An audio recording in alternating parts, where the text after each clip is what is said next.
Sims, let's go.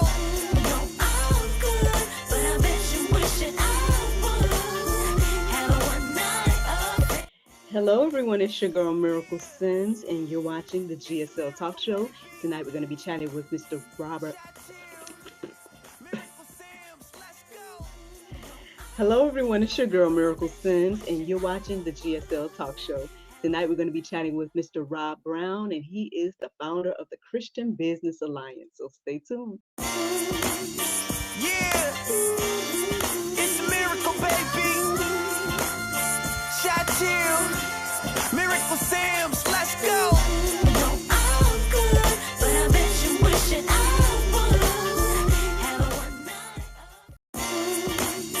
Yeah, it's a miracle, baby. Shot chill, Miracle Sims, let's go. But I'm not the type of girl that goes. Yeah, it's a miracle, baby. Shot Wishing I would have a one night affair. Welcome back to the GSL Talk Show. As you can see, I'm here with Mr. Rob Brown. How you doing? I am fantastic. How are you, Miracle? I'm good. I'm good. I said we was getting to know each other a little too good. I was like, oh, we're gonna miss some good stuff. Let me go ahead and start recording. It's always the best shows is when you get a lot of laughter and everything else going. Yes, I agree. I agree. So tell us, where you're from and a little bit about yourself. So I grew up in the Midwest. I live down in Phoenix now. Kind of a short version of a funny story. I was working up in Washington State.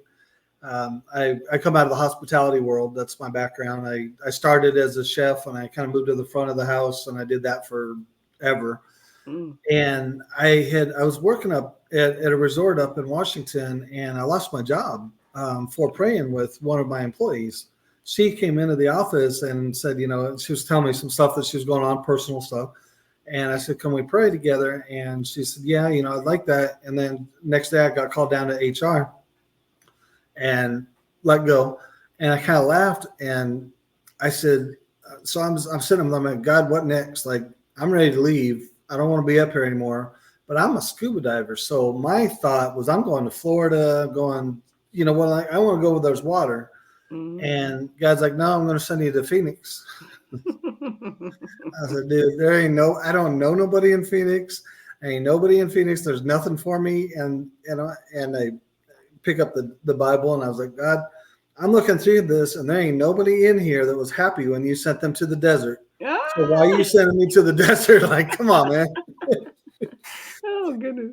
But what was fun about it was I had no idea because when I got down here, and here the next thing I heard from God, so I make this move down here to Phoenix, and as it always goes, when you're arguing with him, you lose. It always happens. You lose the argument. So I said, okay. So I come down to Phoenix and find a place, and I'm down here, and I'm like, okay, God, what next? And he tells me, jump out of the boat. And I'm like, dude, time out. Like, you sent me to the desert. We don't have boats. What are you talking about? And what he was meaning, and it kind of came up later, was the story in Matthew when Jesus was coming across the walking on water in the storm, in the middle of the storm, and Peter jumped out of the boat. As long as he kept his eyes on Jesus, he was in great shape. Everything was good. And it wasn't until he realized his own humanity and started questioning himself that he began to sink. And that's what I felt like God was telling me. He's like, just shut up, just listen, just do what I'm about to tell you. Mm-hmm. And so I was like, all right, whatever, and so here we go. And I start kind of coming in, I started into marketplace ministry at that time. The people I was meeting were salespeople and other business leaders, but they were very solid Christians. And one of the things we were talking about was how God had been kind of removed out of marketplace, out of the business world. People say you don't talk about him. I'm like, no, man, that's a 30-year day. You need to be talking about him. How can that be? So we kind of, I just kind of started praying with folks and just getting to know folks and doing that. And then last year we launched the Christian Business Alliance, which kind of think Christian Chamber of Commerce, for lack of a better description for it. anyway, we launched that last summer, and that's kind of what I've been after now. So that was a very long answer to a short and easy question, but No, I love the answer because I mean, there's so much to dive into. Like, first of all, I was gonna be like, "Ooh, culinary skills. He's a yeah. chef," you know. And And I start still talking do some about of that that. now. I still love to cook, and I still do some of that now, but not Mm, near as much as what I used to, obviously. But okay. yeah, Yeah. I mean, I love it. I guess any type of art. I mean, so I have an appreciation for the culinary skills, you know. So look, you got to tell me your fanciest dish later. oh man, yeah, I'm happy to do that. It was funny. I did a catering for one of our CBA events a couple months back, Hmm. and I was stressing about it, and I was like, "Oh man, the food's fantastic, blah blah blah," and I was like, "No, but it's not right." And but you know how it is as an artist, like you want it to be perfect. Mm-hmm. And all of a sudden, I Mm-hmm. started laughing. I was like, I did not become that guy. Like I became snuck up on me. I didn't even realize that I became that chef. That oh, it had to be this way or it's not right. It tasted great. It just the presentation wasn't the way I wanted it to be. And, Mm. Yep. so yeah, Oh. I started to appreciate the art in it more, and the artist and me coming out. Right. I'm with you. I'm totally with you. I mean, we definitely got to go back to what you were saying about, the previous job though, because that is like on one hand, you say you will let go, and I'm thinking, okay, let go, but then you say it's because you prayed, and then that's a whole nother Yeah. level to the situation because I mean, obviously I mean, do you know the details? Like, did she go and complain, or did someone overhear, or like, do you know those details, or it was just like, or they saw it on the cameras? Like, why was it such a thing Yeah, to where? I my thought is personally was that she went back and she talked to one of her friends and then they complained. I don't know that. I don't know where the connection was there. But Hmm. what had happened was she came in. We were in a resort national park, so she was having some personal stuff going on at home, and she just needed somebody to talk to. Hmm. And I was the GM of the resort, and she ran ran the coffee shop that we had in the hotel part. And so she just, needed a friendly ear to talk to. And that's the way I approached it. It was no big deal. Hmm. Wasn't that uncommon. And so when she came in, she, turned around, just closed my office door and walked in. I was on one side of the desk and she was on the other side. And we're just talking and, probably, I don't know, 15, 20 minutes, nothing. She was just telling me what was going on. And we kind of talked about it. And I had asked her, I said, can I pray for you? Because that's who I am. I mean, that's what I do. Hmm. And I was not even necessarily meaning, can I pray for you? Like right now, let's pray together. It was more, can I pray about it with you? Hmm. That's just what was in my mind.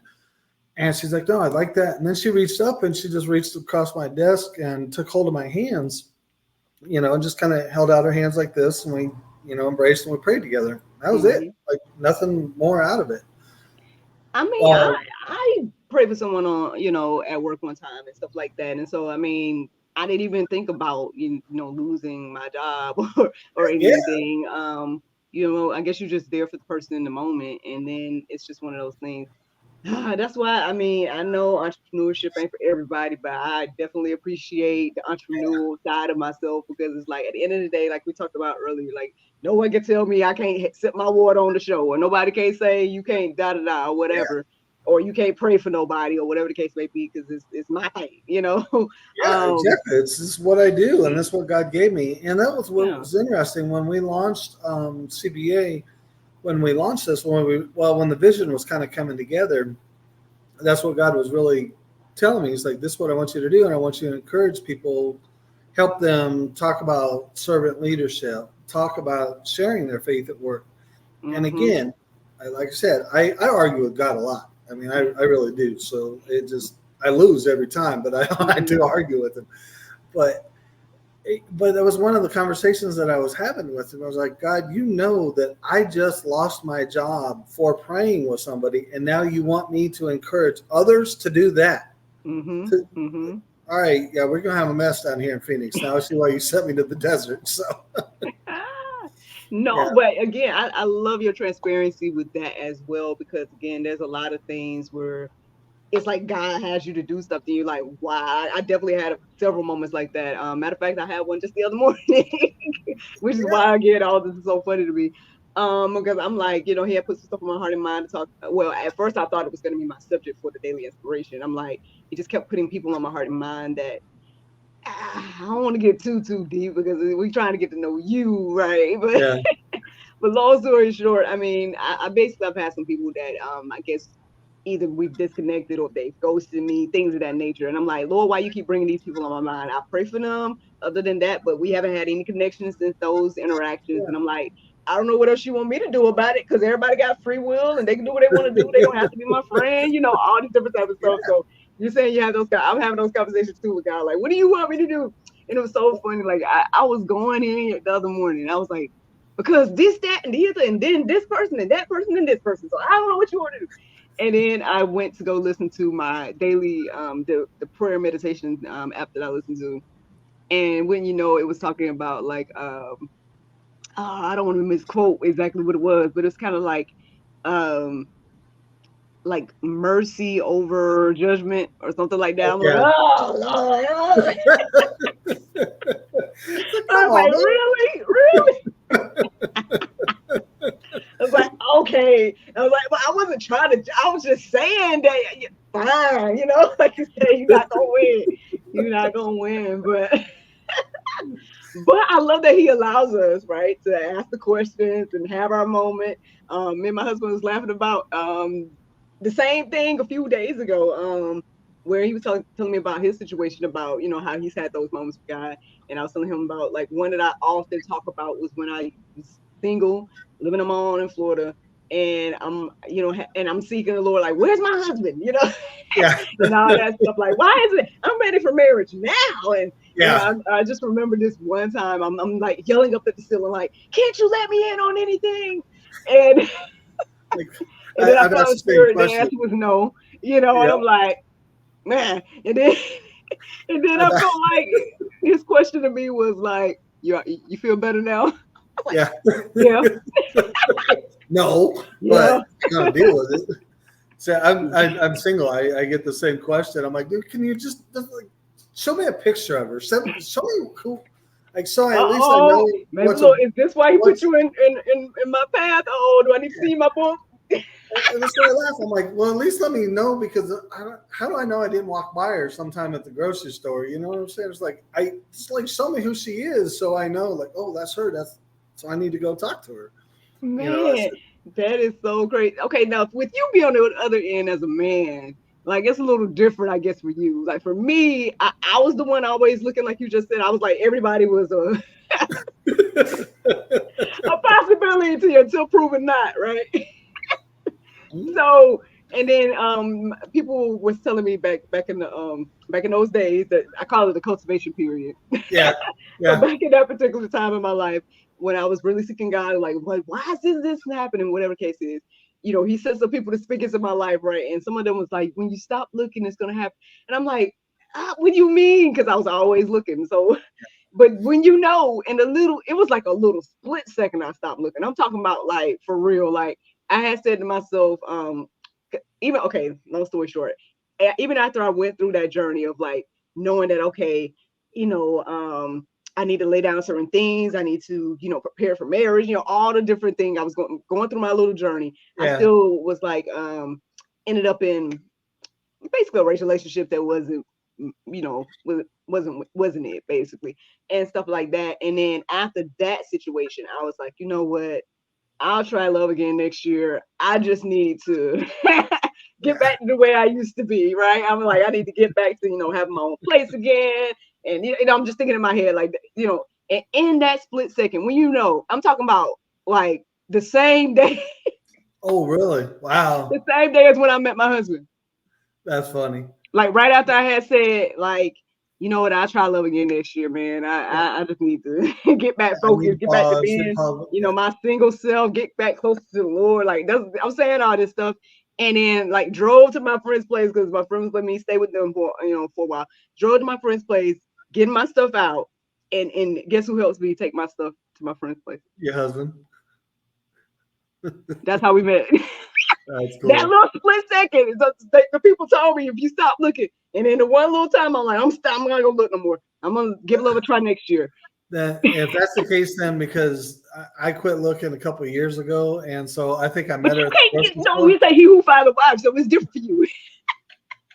I think I met her at the grocery store then because she done gone because I missed it. Oh no.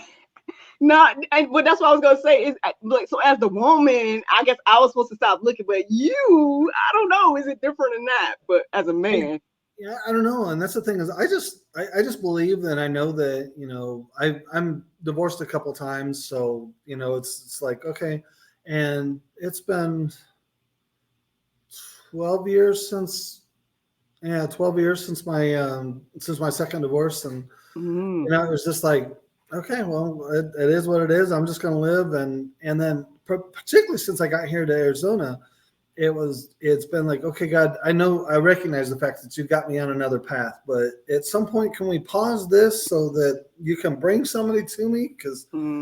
But I will tell you, I just had this conversation with somebody the other day, and actually with another pastor friend of mine this morning, because his wife's always forever trying to set me up, and I love them both dearly. They're amazing people, but they're just always, oh, I met this girl, and everybody they meet, they want to set me up with.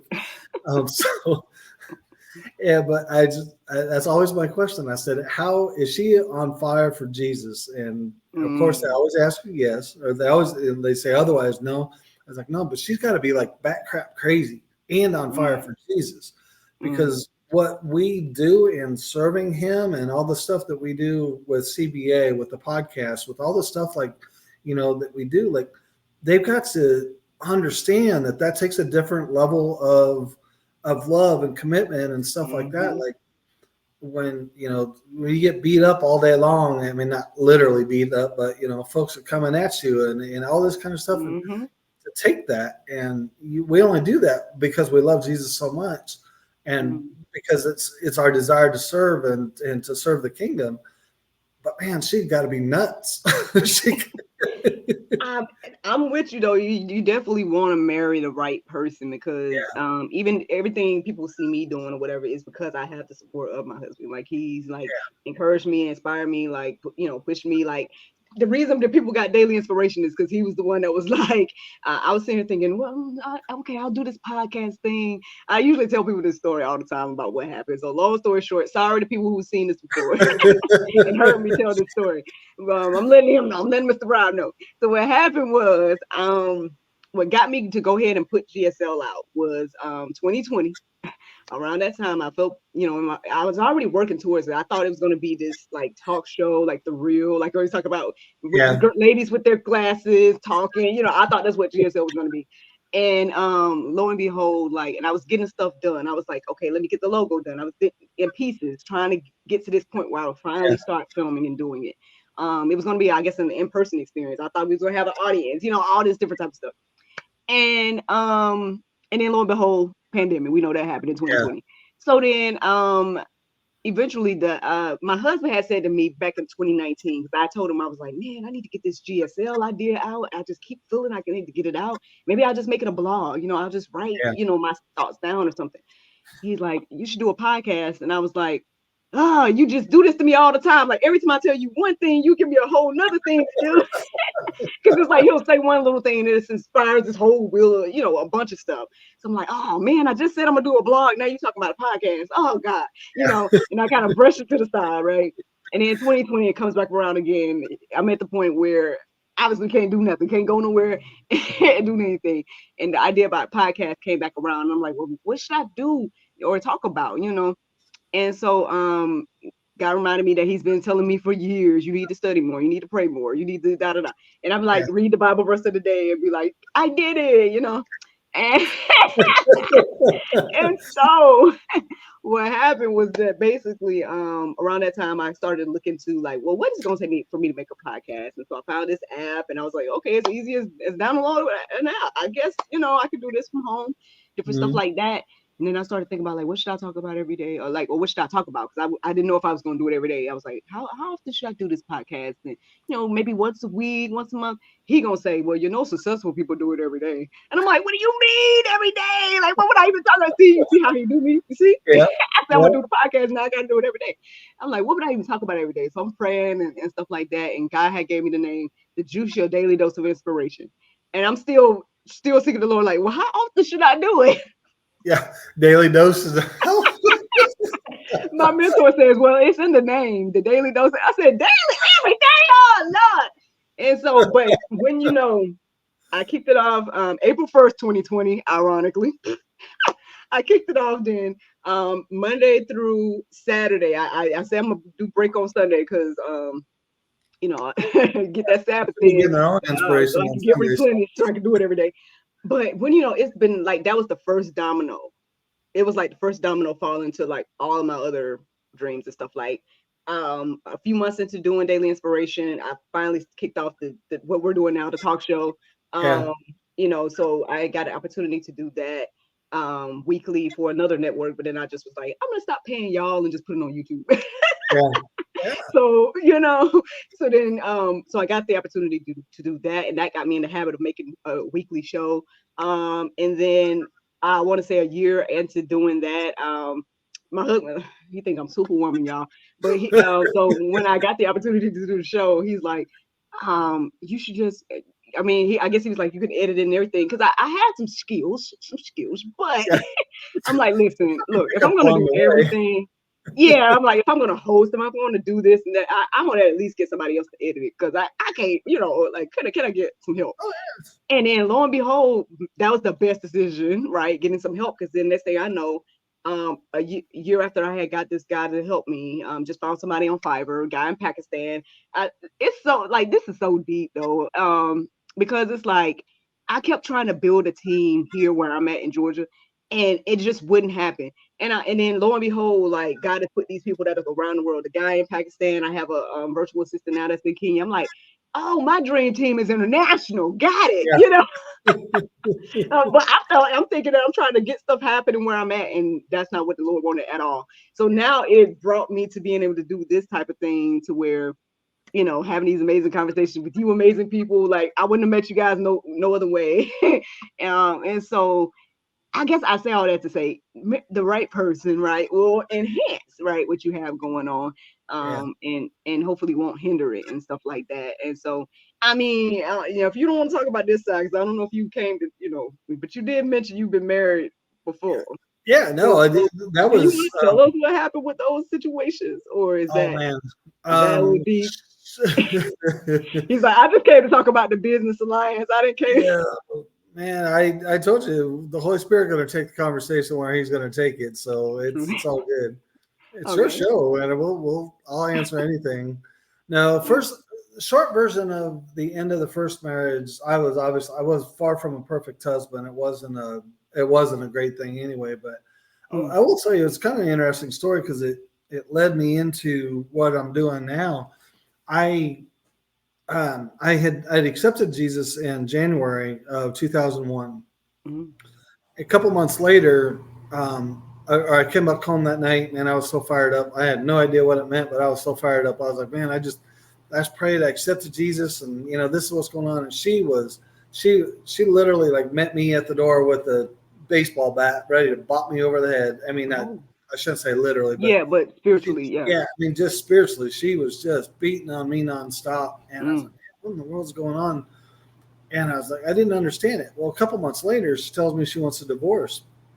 So that's why I started really arguing with God. Like, right out the gate, I'm arguing with Him, because I was like, man. And so I spent a couple of years trying to understand. I'm like, okay, I make this decision to accept Jesus as my Savior, and you take my wife and my son away from me, because our son was 2 at the time. So I'm like, so I make this decision, and now you take them away from me. Like, I don't understand it. So I went through a couple of years while I was actively trying to prove the Bible wrong. Like, I was reading anything, the Quran. I was, Buddha's teaching. I was reading, Confucius. Anything I could get my hands on Mm-hmm. to prove the Bible wrong, I was Wow. doing it, and it lasted a couple of years.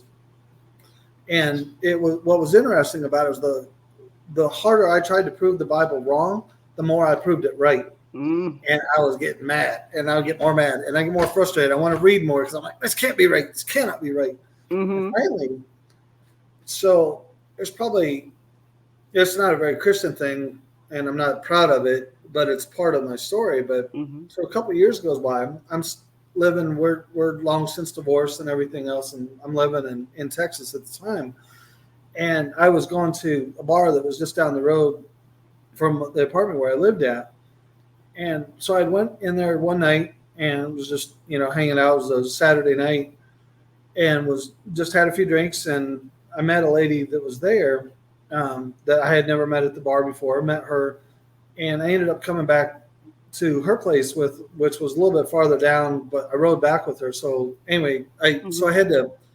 Moral of that point of that story was I had to walk home from her place back to my place, but in between I had to pass this church, this Lutheran church that was there. And I had never been in it before, but there was just like this tug when I was walking by, like I feeling this on my shirt. I'm like, God, nah, I'm hungover. This ain't gonna happen. We ain't doing this. Mm. The walk of shame, kind of shuffling back home and everything. And so I gave in. I went into the church, and I had gotten there just before service had started. So I sit in the Mm. back row, and I'm sitting back there. Just I don't know nobody. I'm just trying to be as nonchalant as possible. Just like don't everybody keep looking forward. Don't pay attention to me. I'm Mm-hmm. just back here. And the message that day was on Corinthians, and it was so he's running through. It's in First Corinthians, and I believe it's chapter 6. I can't. I'm bad about no. I know the stories, but I don't know exactly Mm-hmm. where they're at. Well, Okay. Paul is talking about, it's one of the verses that people will often use talking about homosexuality. Mm. So I want to say it's chapters anyway, but he's reading through the pastor's reading. He says, neither adulterers and drunkards, and like he's reading down the list. And as he's reading through this list, I'm sitting there going, okay, well, I did that last night. I did that the last 2 weeks. I've done, Mm. like I'm mentally making this checklist. I'm like, okay, well, I'm just screwed. I ain't going to heaven then because I might as well just give up. Mm. As he's going through this, the only thing on that list that I hadn't done was he was talking about sleeping with homosexuals, and I'd never been with another man, so I was like, okay, well, maybe there's some saving grace for me because I didn't do that one. But I was listening to the rest of the stuff. So anyway, he's going through all of this, and then and then it continues on in the rest of that context, and it's talking about just how much God loves you anyway. Like it's all forgiven. And Mm-hmm. so I got home that day, and it was I stumbled home, just continued that walk of shame, like, wow, what did I just hear? And I got home, and I fell down in the middle of my living room, and I laid there for like 3 hours, just crying and praying. And God, I'm so sorry. I don't know what happened. And I'll never forget it. I distinctly heard God tell me that He said, look, I didn't take her, my ex-wife. He said, I didn't take her away from you. I took you away from her. Mm. And as it turned out, she was pregnant by another man. Um, Mm. she had been having an affair for some time, which I found out later. I didn't Oh. know that at the time. But isn't that amazing? Like God's like, you know what? She don't deserve you. But in my mind, I heard it the other way because I'm like, you took my wife and kid away from me. How dare you? Like, Mm-hmm.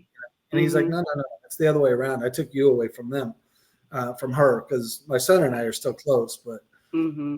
it was just Wow. such an amazing thing. So I was like, man, what in the world does that mean? So I immediately started going to church, and just and again, still far from a very perfect walk or anything, but I kind of started searching a whole lot more. Like, what does that mean? Mm. What just happened? That was just incredible, and it's been up and down and everything else. And I met a lady several years later, and we didn't live together. She had a daughter about the same age as my son at the time, and we didn't want to move in together because we're like, no, we want to be a good example for the kids, and it's not the right thing to do. And I was like, okay. Well, she was in the Catholic Church and very um, devout member of. She's a very devout Catholic and was going to she was on staff there and doing a lot of stuff with him. So I went through the conversion classes to convert into the Catholic Church to be with her so that we could be married that way. And after a few months go by of the classes, and I'm asking a lot of questions, and I'm not meaning to argue with nobody. I'm just asking questions like, this is what you're presenting. Where's that in the Bible? And and it was just, well, it's biblical. And they just, but the priest that I was teaching the class, he took everything as a personal attack that I was challenging him. No, I'm just, if it's there and you're saying it's biblical, show me where. Yeah. If it's not, if it's a church tradition, that's fine. But then tell me it's a church tradition. Don't teach it as biblical. You know what I mean? Yeah. Like there's a fine line, but it is very important, at least in my mind. And so they took it. So they sent me on down to the bishop there in San Antonio. He was coming in, and so they kind of pulled me aside, and he's just like, you might want to think twice about whether or not the Catholic Church is right for you, because they took everything I said as a challenge. And they're like, you just need to fall in line. And I'm like, okay, well, then the Catholic Church ain't right for me, because if you're going to take it as a challenge, then because that's just who I am. I mean, and so we ended up getting married, and we just, that caused a lot of division between her and I, because I wasn't part of her church. And that was something very important to her. And I said, it just, from then on, like, we just never really connected the way we did prior to that, but afterwards, not so much. And like I said, I know it was a very long answer once again, but that's no. Listen, everything happens for a reason. Like I'm fine with your long answers. You just sat through my long answer. It's the least I can do, right? Yeah. No. But I love that. Well, one, thank you so much again for the transparency of sharing that part. Because again, I'm sure that could speak volumes in a lot of ways. But to me, I'm just reminded of the two biblical accounts that deal with these things, right? The fact that, again, they talk about believing spouses and staying with the person if they're willing to stay with you, and if they're not willing to stay with you, letting them go, things of that nature. I feel like that's what was playing out in the first relationship and whatnot, not knowing all the other stuff, but I mean, God knows. And I found that to be, and it's not funny, haha, but funny, interesting. Yeah. But when you were talking about that, he took her away, and then you come to find out the things that she had been doing. Because I feel that way when it comes to those individuals I told you about, the ones I was like, Lord, why you keep making me think about them then? If you took them away now, I got to keep thinking and praying for them? Like, what you want me to do? Yeah, exactly. But I mean, yeah, they still people with souls and need grace and mercy just like me and everything like that. But yeah, sometimes like they say, people know, or God knows, right, what's going on, that things that we don't know, and so don't be surprised when you take somebody away. No, and it's incredible, and it sucks. It's hard to deal with, but as they say, everybody comes into our life for a reason or a season. And sometimes that season is very short, and it sometimes it's hard to watch them walk away. I've lost friends through the years. I've lost friends. The more open I've been about my faith, I've started losing some friends. And isn't that interesting? Yeah, it's like it's like, well, I've learned to accept it, that's part of what God's plan is. But all I can do is I just hope that at some point that I poured enough into their life that they come back to Him. Not necessarily they come back to me, but that I get to see Him someday, in heaven. And they're like, oh man, remember you used to tell me blah, blah, blah. And, like, that's my hope. That's it gives me some comfort that, even when I lose friends and things, Same. I hope and pray the same. Like, and that's why I say too, even when I was talking about the situation, what was it, yesterday, I was just like, at the end of the day, even if I saw them again, I wouldn't treat them any differently or anything. I mean, I feel like I don't understand some of the situations and why they had to go the way they did, but again, God knows, and I'd just be okay with that and not knowing. and even like you said, just kind of going with this plan, and you know, and I love what you said earlier too, like when you were talking about, you know, that tug that you felt at the church, like the fact that you still was obedient and went and got the word that you obviously needed and whatnot. um, you know, all of that stuff matters, and our obedience matters. So sometimes, again, like you said, if you pour, you either poured on the seed or you planted the seed, or whatever the case was, and then maybe it's time for them to move on and go to their next level of their journey. And same for us, and so. And then also when you shared about your second marriage, I mean, I hate to be like the whole unequally yoked thing. Like, do you feel like y'all was unequally yoked in Well, the beginning? in the Or beginning, no, which is why and I still wasn't. I wasn't at the level of faith that I am now, and I would have been able to see it had I been. But got you. because we dated for, I don't know, about 3 years or so before we decided to get married. So we dated for a bit, Mm-hmm. and and I felt like we was we were getting along. I mean, everything was cool and stuff like that. But there was a couple of things I realized, and I think anybody, whether you're in a secular marriage or in a Christian marriage or anybody, but we can all understand it. There's a difference when you're living in a separate place, and you get tired of that person and you go home. You know Mm-hmm. what I mean? It's like, you go home and you're not mad at one another, but it's like, no, I'm ready to be. But when you're married or you're living together, I'm like, man, I'm just tired of you.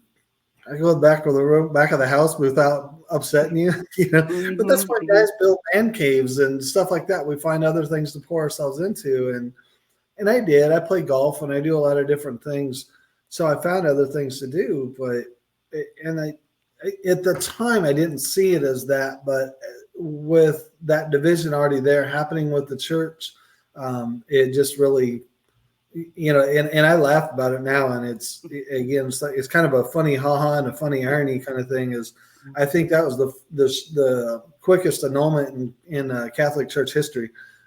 She, Oh wow. I kid you not, because the bishop already knew me, so she goes down, she makes the case that the marriage is over and that need to be annulled. She Mm-hmm. did that. She told me she was going down there at 1 o'clock that afternoon. So I don't know what time she actually did. We weren't together at that time, but Mm-hmm. that's what she had told me.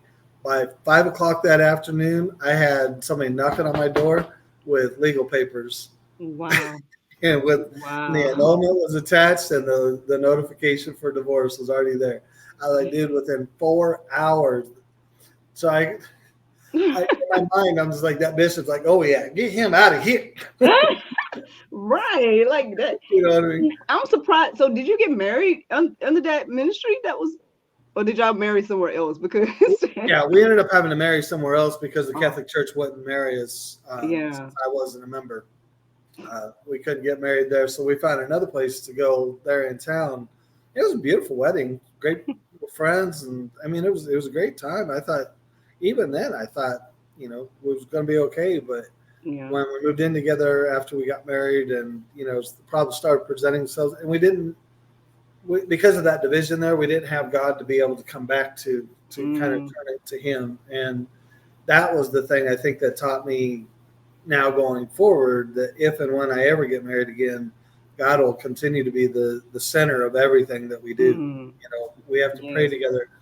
I'm a big believer that prayer is probably one of the most intimate things that a husband and wife can do together, is Mm-hmm. pray together and read the Bible together. Mm-hmm. It's just like it's just something we used to do that I deeply miss, but we quit doing when I wasn't going to the church because Hmm. just it Oh, just so she it don't kind want to read of the. yeah. Interesting. Well, you know what the people gonna say, Mr. Rob? They're gonna be like, "See, you should have shacked up before you got married." Because so, what you got to tell the people about that? Because they're gonna be like, And that's the thing is the only thing I would say about it is this, is just pray about it, and if you're both mm, in you're both comfortable with it, then I don't agree with it. Bible tells us different, but I think, and it's probably not for a biblical Christian leader to say it, but if you know God doesn't want us sleeping around. That part is absolutely clear. But if it was two people that are in love and you're going down this road, I think living together in that some hardcore legalistic folks will say absolutely no way. You shouldn't be kissing together because you're inviting that sin. I'm like, there's argument for that, but to me personally, I'm like, You I feel think like you should have? yeah, well, so in our case, no, actually, and the reason why is because we had 2 young kids, Right. Yeah. and we didn't want to be, a bad example for them. Mhm. Was saying, "Oh, this is how you do it: is you just hook up and you shack up together." Mhm. And so I don't have any regret about that. I wish we had spent more time together in that way, so we kind of got to know each other better, how we lived and that kind of stuff.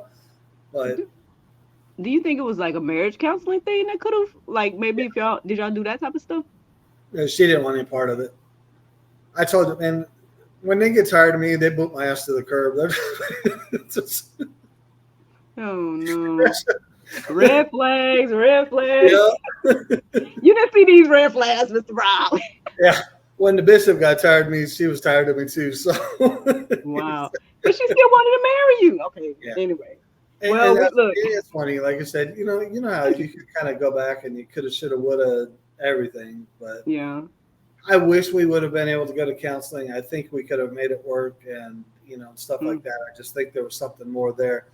The Catholic Church wasn't a good fit for me. I know that. And even now today, I still know that. Mm-hmm. And that's not to speak out against Catholics. It's not by any stretch, but I wanted a much deeper relationship with Jesus. Mm-hmm.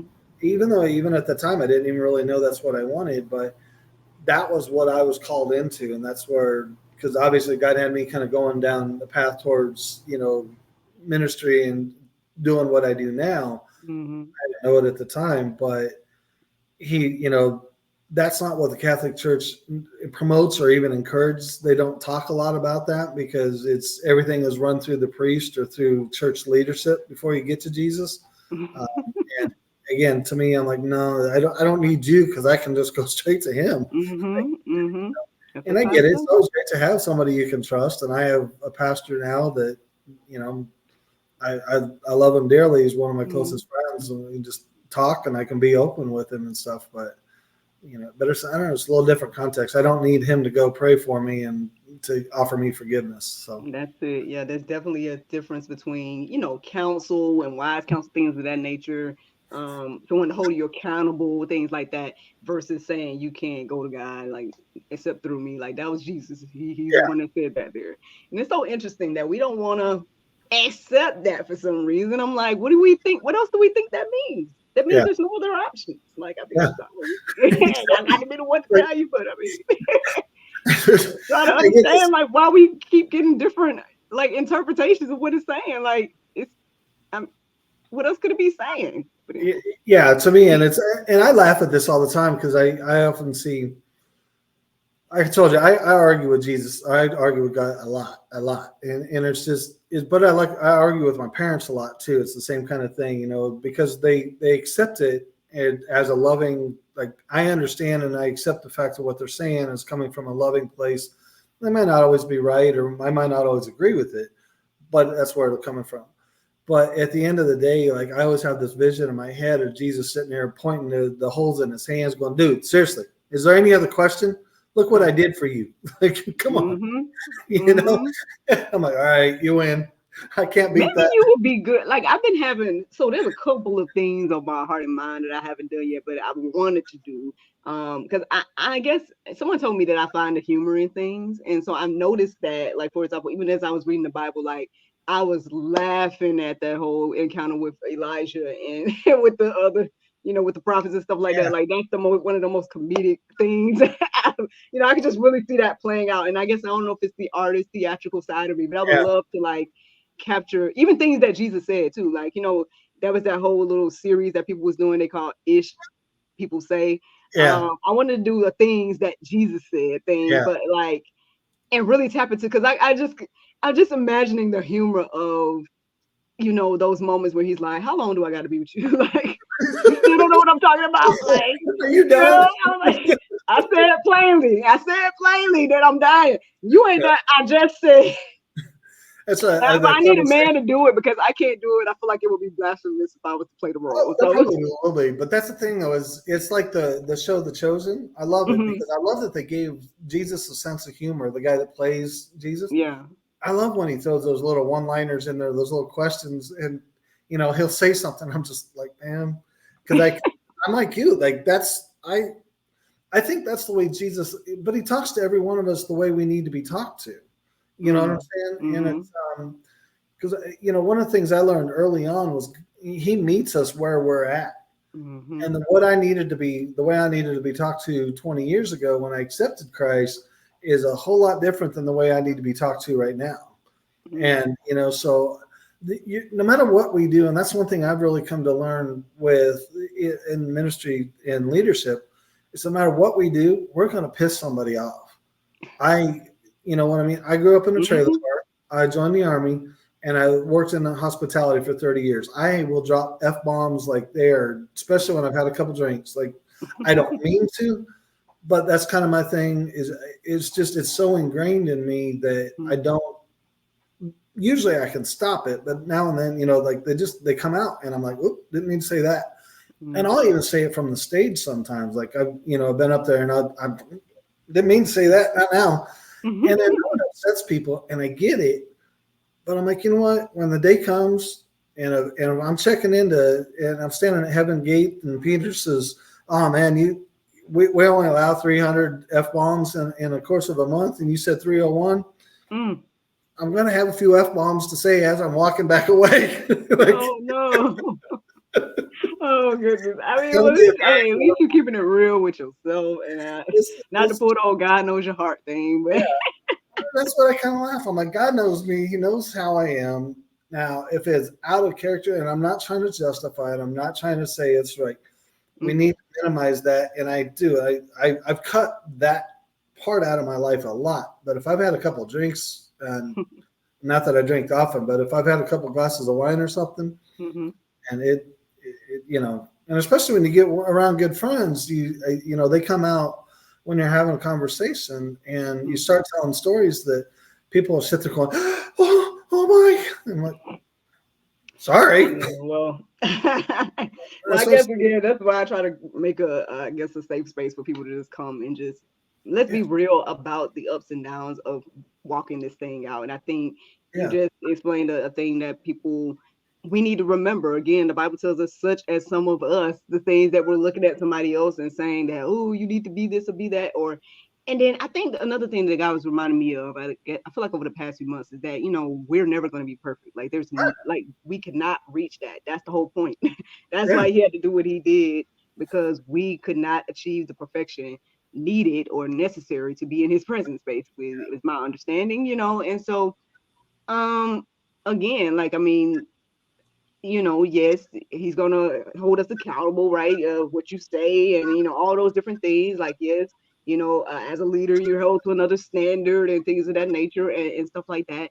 But he understands that you're human and whatnot as well too, and we all sin and fall short. That's the great equalizing thing. I feel like there's those two things: the fact that we all sin and falling short, and the fact that what Jesus did is for everybody. Like, that should make everybody feel very included and equal. Like, Absolutely. but unfortunately it doesn't. But Yeah. It's, and I heard this the other day, and it kind of occurred to me. I was like, you know what? Of all the times, all the stories we read about in the gospel, the gospel accounts, but all through the New Testament, all the stories, never once when Jesus encountered somebody that was struggling, needed healing, needed, whatever their issue was, never once did he just hand them a Bible or hand them an Old Testament, because we know the New Testament didn't exist yet. But he could have turned around and said, you know what? Here's some scripture. Go read that and get back to me. Tell me what it says. Never once did he say that. He, he met them where they were, and I envision, like we said, he joked with some. He was very stern with others.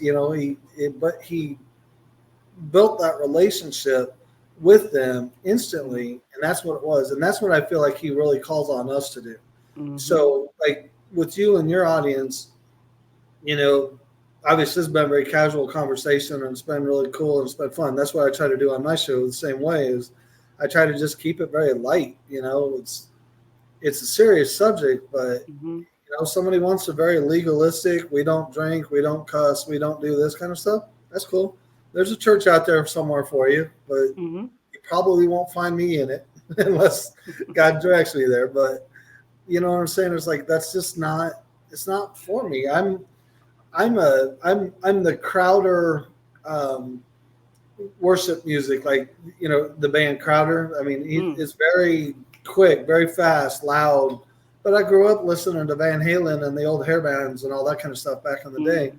So like that style of music, even though now the lyrics are different because coming from a worship band, but it's still Mm-hmm. a very similar style of music. And so I feel like we can sit here and talk a long time, especially about what you just said. Like that's a whole nother conversation all by itself, honestly, because again, like people like to add to the Bible. You know what I'm saying? yeah, That's what I'm noticing. It's like, you know, I'm not going to shun you or look down on you for saying that you have a glass of wine. Like, I mean, technically, I sell wine or whatever. But my thing is like, that was the first miracle.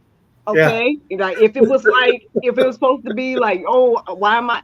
And I know people will go and people try to find loopholes, and so I'm not trying to do that, right? Like obviously, it talks about not getting, being drunk and right, too much excess, things of that nature. yeah, But don't like again try to condemn somebody for having a glass of wine. At the end of the day, God made the wine, just like yeah, He made exactly. sex and He made all the things. It's just that we use those things out of the context that He created them to be in, and that's the problem. Like, but not the thing itself or whatever the case may be. And in a lot of the cases is what I'm saying. So, but that's a whole nother listen, bro. Well, we'll be here all day, like you said. But people have been perverting religion for thousands of years. I mean, you Mm-hmm. look at the Quran, and again, not speaking out against Islam, nothing like that. Don't people get up mad at me about that? But like, there's a sect of the Quran that takes things within that very, very, very literally, and they'll say, well, Quran is a peaceful religion. The terrorists are acting at us. I'm like, well, it does say it. I don't believe that's what was meant if you look at the rest of the context, but it does say it in there. But Mm-hmm. you look back. I mean, you go back even in the early days of our country. Some of the Mm-hmm. worst things that have happened in human history, particularly with America, were justified by Christians. They were justified by the Bible. And I'm like, well, if all you're looking at is two verses, yeah, it sure does say that. But if you look at the rest of the story, it don't say any of that stuff. And you know what I mean? So people have Oh, been doing that forever. yes, yes, and it's just so unfortunate, and that's why I try to tell people all the time, like, hey, get into the word for yourself. It's good. Listen to the Jews, listen to the pastor, listen, sure, do all of that, but read it for yourself because if you Yeah, don't, then you don't know. And I know I've had several conversations, especially like I said, obviously we have a lot of sex related conversations here, not a whole lot, but some, because yeah, I just wanted to make a space that it was available if you want to talk about it. Because long story short, I didn't see it back in the day in my single days, and I'm like, I need to know. I feel alone. I feel like I'm the only one out here single, Christian, and horny, and I don't know what to do. yeah. No, it's Yeah, but when that's a whole conversation about myself. But anyway, but people have so many things to say about what the Bible say, and then when you read it, it don't say none of the stuff they talking about. So yeah, it's like, yeah, I mean, again, they say, oh, the patriarchy, or it lords over women that women don't have a choice. When I read about Proverbs 31 woman, it talks about how she goes and buys land, she's an entrepreneur, she don't seem that oppressed to me. Like, stop. yeah. It's just like people push narratives, and I get it. It's part of the enemy's plot and plan to do what he's doing. But it's like, do we have to help him along? Can you at least read it by yourself and read it Yeah, for yourself? exactly. And that's exactly what he You wants. He know. wants us to. He wants us in relationship so he can talk to us. And prayer, prayer is another thing. Like I said, it's not. Mm-hmm. Prayer is not a one-way thing. It's not us always talking to God.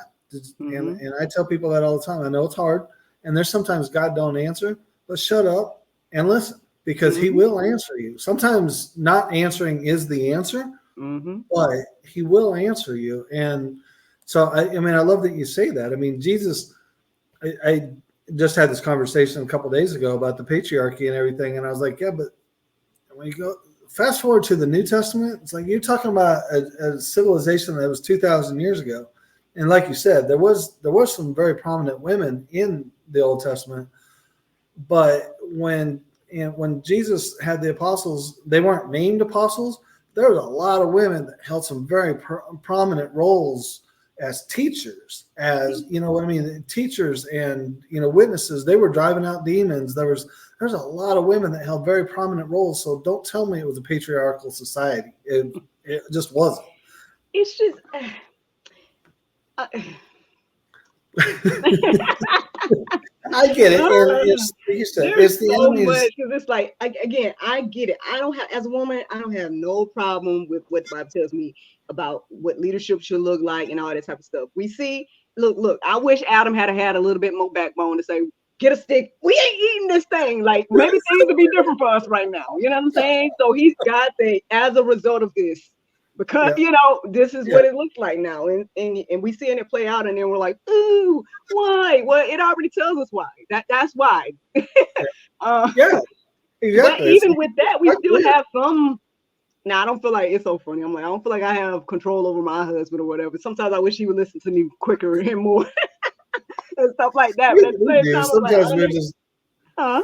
I said sometimes we do. We always end up listening. We just don't always want to admit it. That's the thing. That's the male ego. That's that little brain telling us. Yeah, Like, like, I mean, I wish you could listen to me quicker. Just do it when I say. But at the same time, too, I honor him in his position. That okay, you know what you want to do, X, Y, and Z. You as long as you're being led by the Lord, we could, whatever, it's you got to come back because we obviously got a lot to talk about. But I'd love you to, share with us, like, where can people, get in touch with you and get involved with what you have going on and all that good stuff. Whatever you would like to share, feel free. Yeah, no, I appreciate. First of all, I really appreciate you having me on. It's been an absolute blast. I can't wait. Anytime you want to have me on, I'd be more than happy to do so. Obviously, as you see, I'm the executive director for the Christian Business Alliance. We're all about marketplace ministry, working to try to bring Jesus back into the marketplace. One thing that convicted me a long time ago is God was saying, hey, look, if you spend a 30-year day on average, not every day is the same, but if you got a 24-hour day and you got 8 hours of sleep and you got 8 hours of business or work and 8 hours of rest and family time or whatever else, but that's still a full third of your day that you're shutting him out of. If you're not bringing him into the workplace. And so we talk a lot about spiritual leadership. What does that mean? Servant leadership. What does that mean? How can I bring Jesus into my workplace and show him and not be offensive and not lose clients and not, not end up in the courtroom, that kind of stuff, not get fired. Because I can do that from firsthand experience, but that's our mission. And then we also want to provide through our website, which is thecba.org. We want to provide a resource for Christians to do business together and refer business back and forth. We have 53 chapters worldwide. We have 44 here in the States, 9 in other countries. Like you was talking about Pakistan. I had a conversation with the guy last week in Pakistan saying, I want to start one of these over there. And I'm laughing. I'm like, y'all know you're getting shot and businesses burned down for being a Christian? He goes, yeah. I want to be able to connect with other Christian business leaders around here. I'm like, wow. All right. So we've been kind of talking that through. Let me just make sure I'm hearing this right, because maybe I missed it early. And you're the founder of this? Founder, and I serve as the executive director. So yeah, a co-founder. It was me and a good friend of mine that we were both talking one day, and it was the funniest thing. We had been praying about it and separately, but I sat down with him and his wife, and we were at breakfast one day, and I was like, man, I've got this nagging that, is this urge that I want to create like a chamber of commerce or something, somewhere for Christians to do business together. And it was funny because then he come back and he's like, yeah, I've been hearing the same thing. Or something very similar. So we kind of started sharing stories. And again, his wife kind of interjected and it just kind of kept growing. And it took a while for the vision to kind of completely come together, but we officially launched last July. We had our, we're 53 chapters in less than a year, and only God can do that. That's all him. That ain't us. I was gonna say, I mean, and it's made that much impact. Yeah, Golly, man, to yeah. God be the It's glory. been That's amazing. I'm honored, man. Look, I'm gonna be talking to you, know what I'm like I said, that's all God. That ain't me. And then out of that, I've got a book that's coming out in probably around Thanksgiving, maybe a little saying? bit before, God willing. But then we also have a podcast that's called the Faith Crusader Show, and I would absolutely love to have you on that show. It is all about. It's on Spotify. It's the only place I have it now. But it's all about people in business that keep Jesus as at the forefront of who, not only what they are and what their business is, but who they are as a person, as a leader. And then we talk a little bit about that and that's what the book will be, is just kind of capturing some of those stories and putting them in writing. Mm. The book will be called Our Faith Crusade. Like I said, it should be out around Thanksgiving, early November is what I'm told. We'll see. And it's going to be multiple authors um, that have submitted their stories, their testimony, how they end up in business, what they do to interact and show Jesus in every day of what they are and who they are and how they do that with their customers, their employees, even their vendors, and that kind of stuff. And then, so what I want to do, I'd love to have you on there because I want to know the backstory of how this all came together. You know what I mean? How did you start bringing this in? And it's one thing to create, like, man, there's a whole lot of podcasts that were created during COVID. We had nothing else to do. I get it. But for a woman to be able to step out and say, I want to do this, and then for a woman to step out and say, I want to have a God-centered podcast, you know what I mean? It's like, I want to tell that story and that to serve as some inspiration for our listeners. So it's called the Faith Crusader Show. Love, listeners, you can find us on Spotify, and I'll follow up with you, and we'll get a recording done of that, so we have you on in a couple of weeks. Okay, hey, I am honored. I would love to come. Look, so much to talk about as always. Oh, Yeah. see, that's how you know. Look, that's how you know the enemy trying to. You see, he mad. This connection already done been made though. So, Yep. and I'm gonna be on the show. Yeah. Like, no, wait, we If the can't do Lord's that. will, right? You see that? Like, no, if the Lord's will, yes, I will go on and be there and come and share about all the things. And Absolutely. like I said, Yeah. you're definitely welcome to come on back. And I don't know. I'm about to look into and see. I don't know if there's some collaboration in the future. We're gonna have to see what the Lord's doing. But I think it's an amazing thing. It sounds like you were able to take this testimony about what happened to you in the workplace and hopefully change other people's lives in this area. And so I mean, this is an amazing thing. And yeah, man, y'all, we got to go and support, man. We got look. I don't know. Do I need to go join the comer? I don't know. We got to figure out what all we got to do. But Yeah. So if you go into the cba.org, there's a link on there. It's very affordable. It's $33 a month. You get your business listing on the website.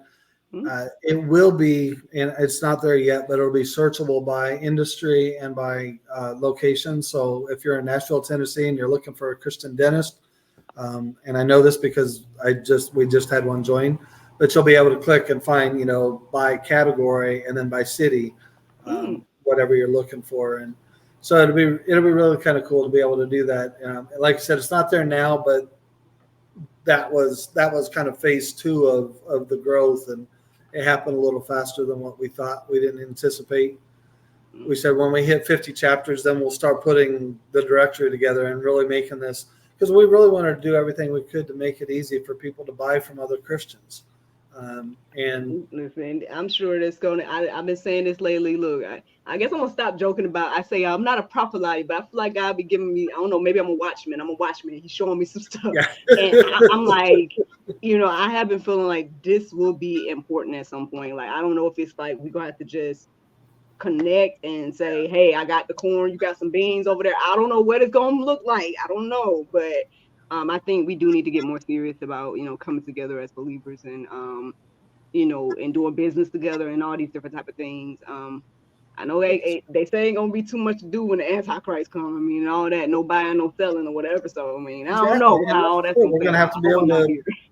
Yeah, I hope I'm not either, but we're going to have to be able to do that together. So if we can lay the foundation now, I'm like you. I hope I'm not here when all that happens. I hope I'm not on this earth. But if it happens tomorrow, it happens in 1,000 years. We want to be able to lay the foundation for it now, because if you go back to the early church, the Acts church, they sold everything, and so nobody went without, and they came together and they broke bread together and they worshiped together. Now, I'm not saying we all need to go sell everything and, we all go live in a community. I'm not saying that. But the point is, they all lived in relationship and they all supported each other, and people from all walks of life. And, you know what I mean? And they all did. There wasn't no, oh, you're a Samaritan. Oh, you're a Jew. And, oh, you're a Syrian. I don't want to talk to any of you guys. It was, no, they were Christians and they loved Jesus. And that's what they came together in that way. And that's what I feel like we need to do the same thing. Like, no, well, you're a Catholic and you're a Methodist, and I don't care. You're a Christian. You love Jesus. That's all I care about. Come on in, be a part of this. Let's do business together, support one another, do all we can, because like you said, there's gonna come a point when we're gonna have to do that. You know what I mean? Like, there's hopefully we never get to see it in our lifetime. But the foundation has got to start somewhere, and that's kind of what we were saying. Is like, you know what? Let's lay that foundation, and hopefully somebody can build on it as we go along down the road. Man, there's so much there. Honestly, like I said, I feel like you got to come back. So you can go and fill out the thing anytime. Come on back. We can keep talking or whatever case may be. But I truly, truly appreciate this conversation. I really enjoyed it. I appreciate it. Thank you so much for having me on, and thank you for your listeners for putting up with our corny stories and everything else. But yes, sir. Yes, sir.